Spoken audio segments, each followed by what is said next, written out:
வணக்கம் friends, welcome to my channel. நாம் பார்க்க இருப்பது வெங்காய முட்டை தான். நாம் வெங்காயம் நிறைய போட்டு முட்டை பொரியல் செய்வது எப்படி என்பதை பார்ப்போம். இதற்கு தேவையான பொருள்: ஒரு பெரிய வெங்காயம், 15 சின்ன வெங்காயம், ஒரு பல் பூண்டு, 2 முட்டை. நாம் 2 பேர் சாப்பிடுவதற்கு தேவையான அளவை பார்க்கிறோம். தாளிப்பதற்கு கடுகு, உளுந்து, ஜீரகம், 2 பச்சை மிளகாய், கறிவேப்பிலை. நாம் முதலில் வெங்காயத்தை நறுக்கி வைத்து கொள்ள வேண்டும். இதற்கு நாம் மிக பொடியாக வெங்காயத்தையும் பூண்டையும் நறுக்க வேண்டும்.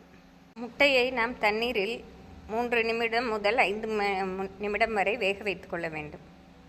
நாம் முட்டையை ஒரு பாத்திரத்தில் தண்ணீர் மூழ்கும்படி வைத்து 5 நிமிடம் கொதிக்க விட வேண்டும். இதனுடன் கல்லுப்பும் சிறிது மஞ்சள் பொடியும் கலக்க வேண்டும்.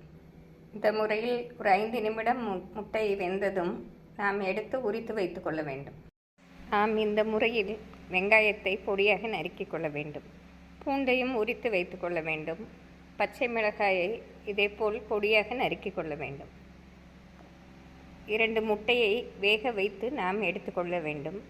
2ஆக வெட்டி வைத்து கொள்ள வேண்டும். நாம் வேக வைத்த முட்டையை இதேபோல் 2ஆக வெட்டி வைத்து கொள்ள வேண்டும். இப்பொழுது நாம் வெங்காய முட்டை வதக்கும் முறையை பார்ப்போம்.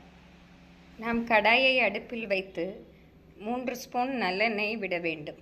நாம் வெங்காயம் வதக்குவதற்கு எண்ணெய் கொஞ்சம் தாராளமாகவே விடலாம். அப்பொழுதுதான் சுவை அதிகமாக இருக்கும். நாம் எண்ணெய் காய்ந்ததும் எடுத்து வைத்துள்ள கடுகு, உளுத்தம்பருப்பு, ஜீரகத்தை போட வேண்டும்.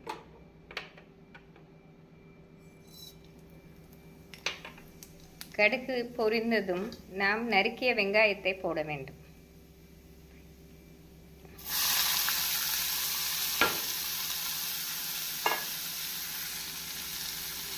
நாம் முட்டை வெங்காயம் செய்வதற்கு வெங்காயத்தை பொடியாக நறுக்க வேண்டும்.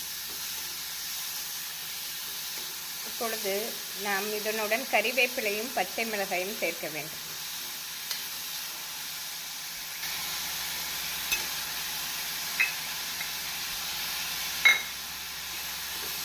இதனுடனே நாம் நறுக்கிய பூண்டையும் சேர்த்து கொள்ள வேண்டும்.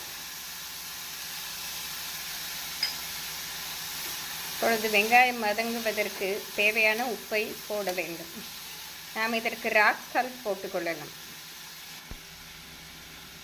நம்ம 1/2 ஸ்பூன் சால்ட், ராக் சால்ட் போட்டால் போதுமானது.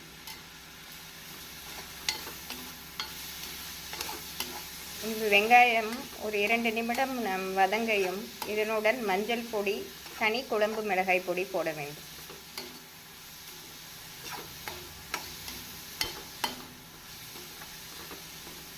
இது மிக எளிய முறைதான், ஆனால் சுவை மிக அதிகமாக இருக்கும். 1/2 ஸ்பூன் மஞ்சள் தூள் போட்டு பின் 2 ஸ்பூன் குழம்பு மிளகாய் பொடி போட வேண்டும். நாம் குழம்பு மிளகாய் பொடி போட்டு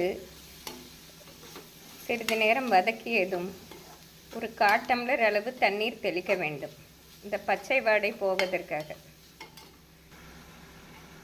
தண்ணீர் தெளித்து ஒரு 2 நிமிடம் நாம் நன்றாக வதக்க வேண்டும். நன்றாக சுருண்டு வதங்கி வரும் பொழுது நாம் 1 ஸ்பூன் மிளகு பொடி போட வேண்டும். மிளகு பொடி போட்டு நாம் வெங்காயத்தை நன்றாக வதக்க வேண்டும். வெங்காயம் நாம் மிக பொடியாக நறுக்கியதால் மிக விரைவில் வதங்கிவிடும். இப்படி வதங்கி வரும் வேளையில் நாம் நறுக்கி வைத்த முட்டையை இதனுடன் சேர்க்க வேண்டும். முட்டை போட்டு நாம் அதன் மேல் வெங்காயத்தை பிரட்டி அடுப்பை ஸ்விட்ச் ஆஃப் செய்து விடலாம். நாம் வேறு ஒரு பாத்திரத்திற்கு வெங்காய முட்டையை மாற்றிவிட வேண்டும். இப்பொழுது சுவையான வெங்காய முட்டை தயாராகிவிட்டது. இது சாதத்துடன் சாப்பிடுவதற்கும் அருமையாக இருக்கும். சப்பாத்திக்கும் இது நல்ல ஒரு சைட் டிஷ்ஷாக இருக்கும். இதை செய்து பார்த்து எப்படி இருக்கிறது என்று கூறுங்கள். நன்றி, வணக்கம்.